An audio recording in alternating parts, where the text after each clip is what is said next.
ಎಲ್ಲರೂ ಹೇಗಿದ್ದೀರಾ? I hope ಎಲ್ಲರೂ ಚೆನ್ನಾಗಿದ್ದೀರಾ ಅನ್ಕೋತೀನಿ. ನಾವು ಕೂಡ ಚೆನ್ನಾಗಿದ್ದೀವಿ. ಇದು ಶುಕ್ರವಾರದ ಒಂದು ವಿಡಿಯೋ ಆಗಿರುತ್ತೆ. ಶುಕ್ರವಾರ ಬೆಳಗ್ಗೆ ಸ್ವಲ್ಪ ಲೇಟಾಗಿ ಎದ್ಬಿಟ್ಟೆ.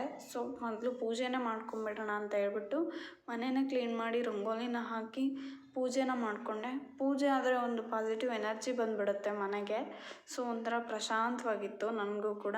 ಸೊ ನಾನು ಇನ್ನೂ ತಿಂಡಿ ಕೂಡ ಮಾಡಿರಲಿಲ್ಲ. ಬೆಳಗ್ಗೆ ತಿಂಡಿದೆಲ್ಲ ಕ್ಯಾಪ್ಚರ್ ಮಾಡ್ಕೊಳ್ಳೋಕ್ಕೆ ಆಗಲಿಲ್ಲ. ಈಗ ಮಧ್ಯಾಹ್ನ ಊಟಕ್ಕೆ ರೆಡಿ ಮಾಡ್ತಾಯಿದ್ದೀನಿ. ಬೆಂಡೆಕಾಯಿ ಪಲ್ಯ ಮಾಡೋಣ ಅಂತ ಹೇಳಿಬಿಟ್ಟು ಬೆಂಡೆಕಾಯಿನ ತೊಳೆದು ಒರೆಸ್ಕೊಳ್ತಾ ಇದ್ದೀನಿ. ಬೆಂಡೆಕಾಯಿ ಪಲ್ಯ ಸಿಂಪಲ್ಲಾಗಿ ಮಾಡೋದನ್ನ ಹೇಳ್ಕೊಡ್ತೀನಿ ಇವತ್ತು. ಬೆಂಡೆಕಾಯಿ ಪಲ್ಯ ಮಾಡೋಕ್ಕೆ ಬೆಂಡೆಕಾಯಿ, ಟೊಮೊಟೊ, ಈರುಳ್ಳಿ, ಸ್ವಲ್ಪ ಕರಿಬೇವು, ಕೊತ್ತಂಬರಿ ಇದ್ದರೆ ಸಾಕು.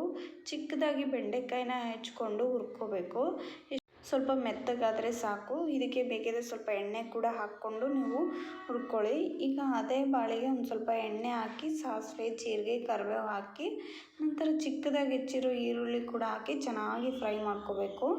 ಅದು ಸಾಫ್ಟ್ ಆಗೋ ಥರ ಫ್ರೈ ಮಾಡ್ಕೊಂಡ ನಂತರ ಅದಕ್ಕೆ ಹೆಚ್ಚಿರೋ ಅಂತಹ ಟೊಮೊಟೊ ಕೂಡ ಹಾಕಬೇಕು.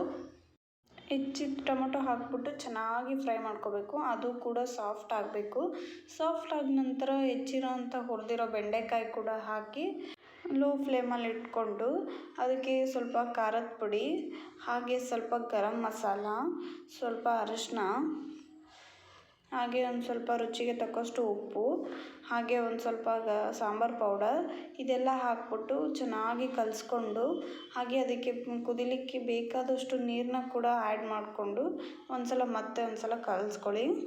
ಈಗ ಒಂದು 5 ಮಿನಿಟ್ಸು ನೀರು ಹಾಕಿದ ಮೇಲೆ ಚೆನ್ನಾಗಿ ಒಂದು ಸಲ ಕಲಿಸ್ಕೊಂಡು ಒಂದು 5 ಮಿನಿಟ್ಸ್ ಕುದಿಲಿಕ್ಕೆ ಬಿಡಿ. ಕುದೀತಿರ್ಬೇಕಾದ್ರೆ ನಾವು ಅದಕ್ಕೆ ಸ್ವಲ್ಪ ಗುರಾಳ್ ಪೌಡರ್ ಕೂಡ ಹಾಕ್ಕೊಂಡು ಕಲಿಸ್ಕೋಬೇಕು. ಗುರಾಳ್ ಪೌಡರ್ ಹಾಕಿದ್ರೆ ಒಂಥರ ಟೇಸ್ಟ್ ಚೆನ್ನಾಗಿ ಬರುತ್ತೆ. ಹಾಗೆ ಒಂದು ಸ್ವಲ್ಪ ಚಿಕ್ಕದಾಗಿ ಹೆಚ್ಚಿರೋ ಕೊತ್ತಂಬರಿ ಕೂಡ ಮೇಲೆ ಆ್ಯಡ್ ಮಾಡಿಬಿಟ್ರೆ ಆಯಿತು, ಬೆಂಡೆಕಾಯಿ ಪಲ್ಯ ಸಕ್ಕತ್ತಾಗಿ ರೆಡಿ ಆಗುತ್ತೆ. ಇದು ಚಪಾತಿಗಾಗಲಿ ರೊಟ್ಟಿಗಾಗಲಿ ತುಂಬ ಚೆನ್ನಾಗಿ ಕಾಂಬಿನೇಷನ್ ಸಕ್ಕತ್ತಾಗಿರುತ್ತೆ. ನೀವು ಕೂಡ ಟ್ರೈ ಮಾಡಿ. ನಿಮಗೆ ಇದನ್ನೆಲ್ಲ ಯಾಕೆ ತೋರಿಸ್ತಿದ್ದೀನಿ ಅಂತ ನೋಡಿ ಫಸ್ಟ್ ತಿಳ್ಕೊಂಬಿಡೋಣ. ಇದು ಅಕ್ಕಿ, ಹಾಗೆ ಕಡಲೆಬೇಳೆ, ಸೊ ಹಾಗೆ ಹೆಸರುಬೇಳೆ, ನಂತರ ಅದಕ್ಕೆ ಸ್ವಲ್ಪ ಮೊಸರು ದಾಲ್ ಅಂತ ಬರುತ್ತಲ್ವ ಅದು ಕೂಡ, ಹಾಗೆ ಹಸಿರು ಬಟಾಣಿ ನೆನೆಸಿದ್ದಲ್ಲ ಒಣಗಿರೋವಂತಹ ಬಟಾಣಿನೇ. ಇದನ್ನೆಲ್ಲ ನಾವು ಮಿಕ್ಸಿನ ಮಾಡ್ಕೊಳ್ಬೇಕು. ಸೊ ಎಲ್ಲ ಒಂದು ಜಾರ್ಗೆ ಹಾಕ್ಕೊಂಡು ಸಾಫ್ಟಾಗಿ ರುಬ್ಕೊಂಡು ಒಂದು ಪೌಡರ್ನ ತಯಾರಿಸ್ಕೋಬೇಕು. ನೋಡಿ ನಾನು ಎಲ್ಲನೂ ಹಾಕ್ತಾಯಿದ್ದೀನಿ. ಹಾಕ್ಬಿಟ್ಟು ಇವಾಗ ನಾನು ಗ್ರೈಂಡ್ನ ಮಾಡ್ಕೊಳ್ತೀನಿ. ಇದು ಯಾಕೆ ಅಂದರೆ ಹೋಮ್ ಮೇಡ್ ಫೇಸ್ ಪ್ಯಾಕ್ ತುಂಬ ಚೆನ್ನಾಗಿದೆ. ಇದು ಬಜೆಟ್ ಫ್ರೆಂಡ್ಲಿ, ಹಾಗೆ ಮನೆಯಲ್ಲಿರುವಂಥ ಪದಾರ್ಥಗಳನ್ನೇ ಸೇರಿಸಿ ಮಾಡೋವಂಥದ್ದು. ಇದು ತುಂಬ ಒಳ್ಳೆಯದು ನಮ್ಮ ಸ್ಕಿನ್ಗೆ. ನಮ್ಮ ಆಯಿಲಿ ಸ್ಕಿನ್ ಆಗಿರ್ಬೋದು, ಡ್ರೈ ಸ್ಕಿನ್ ಆಗಿರ್ಬೋದು, ಎಲ್ರಿಗೂ ತುಂಬ ಒಳ್ಳೆಯದು. ಇದಕ್ಕೆ ಆಯಿಲಿ ಸ್ಕಿನ್ ಆದವರು ಸ್ವಲ್ಪ ರೋಸ್ ವಾಟ್ರನ್ನ ಹಾಕ್ಕೊಂಡು ವೀಕ್ಲಿ 2 ಟೈಮ್ಸ್ನ ಫೇಸ್ ಪ್ಯಾಕ್ ಹಾಕ್ಕೊಳ್ಳಿ. ಹಾಗೆ ಡ್ರೈ ಸ್ಕಿನ್ ಇದ್ದವರು ಇದಕ್ಕೆ ಹಾಲನ್ನ ಮಿಕ್ಸ್ ಮಾಡಿಕೊಂಡು ಫೇಸ್ ಪ್ಯಾಕ್ ಹಾಕ್ಕೊಳ್ಳಿ. ಫೇಸ್ ಪ್ಯಾಕು 10 ಮಿನಿಟ್ಸ್ ಹಾಕ್ಕೊಂಡು ಚೆನ್ನಾಗಿ ಸ್ಕ್ರಬ್ ಮಾಡಿ ಒಂದು 10 ಮಿನಿಟ್ಸ್ ಬಿಟ್ಟು ಅದನ್ನು ತೊಳ್ಕೊಳ್ಳಿ. ಸೊ ಮಧ್ಯಾಹ್ನ ಊಟ ಹೀಗಿತ್ತು.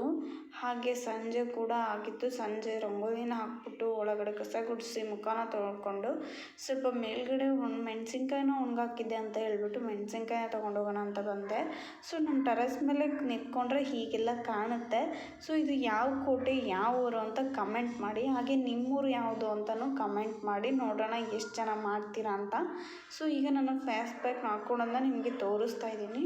1 ಸ್ಪೂನ್ ಫೇಸ್ ಪ್ಯಾಕೆ ಹಾಕ್ಕೊಂಡು, ನಂದು ಆಯಿಲಿ ಸ್ಕಿನ್ ಆಗಿರೋದ್ರಿಂದ ನಾನು ಸ್ವಲ್ಪ ರೋಸ್ ವಾಟರ್ನ ಹಾಕ್ಕೊಂಡು ನಾನು ಚೆನ್ನಾಗಿ ನನ್ನ ಫೇಸ್ಗೆ ಅಪ್ಲೈ ಮಾಡ್ತಾಯಿದ್ದೀನಿ. ಸೊ ಎಲ್ಲ ಕಡೆಯೂ ಸ್ಕ್ರಬ್ ಮಾಡಿಕೊಂಡು ಹಾಕ್ಕೊಳ್ತಾ ಇದ್ದೀನಿ.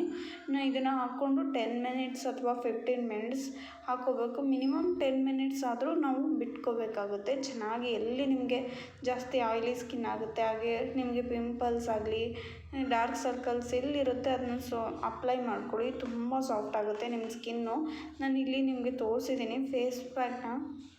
ನಾನು ಮುಖಕ್ಕೆ ಸೋಪ್ ಹಾಕ್ದೇ ಜಸ್ಟ್ ಅದನ್ನು ಅಷ್ಟೇ ಹಾಕ್ಕೊಂಡು ತೊಳ್ಕೊಂಬಂದಿರೋದು.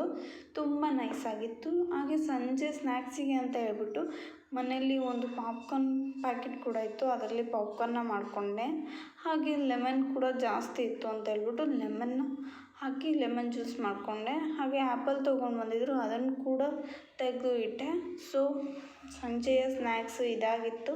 ಸ್ನ್ಯಾಕ್ಸ್ ತಿಂದ್ಬಿಟ್ಟು ಇವತ್ತು ಶುಕ್ರವಾರ ಅಲ್ವಾ, ದೇವಸ್ಥಾನಕ್ಕೆ ಹೋಗೋಣ ಅಂತ ಹೇಳ್ಬಿಟ್ಟು ಎಲ್ಲಮ್ಮನ ದೇವಸ್ಥಾನಕ್ಕೆ ಹೋಗಿದ್ವಿ. ತುಂಬ ಚೆನ್ನಾಗಿ ದರ್ಶನ ಆಯಿತು. ಹಾಗೆ ನಾವು ಹೋಗ್ತಾ ಬಾಲಾಂಜನೇಯ ಸ್ವಾಮಿ ದೇವಸ್ಥಾನಕ್ಕೆ ಕೂಡ ಹೋಗಿದ್ವಿ. ಅಲ್ಲಿ ಇವತ್ತು ಏಕಾದಶಿ ಅಲ್ವಾ, ತುಂಬ ಚೆನ್ನಾಗಿ ಅಲಂಕಾರನ ಮಾಡಿದ್ರು. ಸೊ ಒಂದೇ ದೇವಸ್ಥಾನದಲ್ಲಿ ಎಷ್ಟೊಂದು ದೇವ್ರುಗಳನ್ನು ನೋಡ್ತೀವಿ ಇಲ್ಲಿ. ಹಾಗೆ ನೀರಲ್ಲಿ ತೇಲೋ ಕಲ್ಲನ್ನು ಕೂಡ ನೋಡ್ತೀವಿ.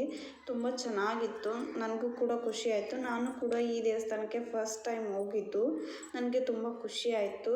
ಬ್ಯಾಗು ತುಂಬ ಬಜೆಟ್ ಫ್ರೆಂಡ್ಲಿ ಅಂತಲೇ ಹೇಳ್ಬೋದು. ತುಂಬ ಚೆನ್ನಾಗಿ ವರ್ಕ್ ಆಗುತ್ತೆ, ನೀವು ಕೂಡ ಟ್ರೈ ಮಾಡಿ. ಇದಾಗಿತ್ತು ನನ್ನ day. Thank you for watching. ಎಲ್ರಿಗೂ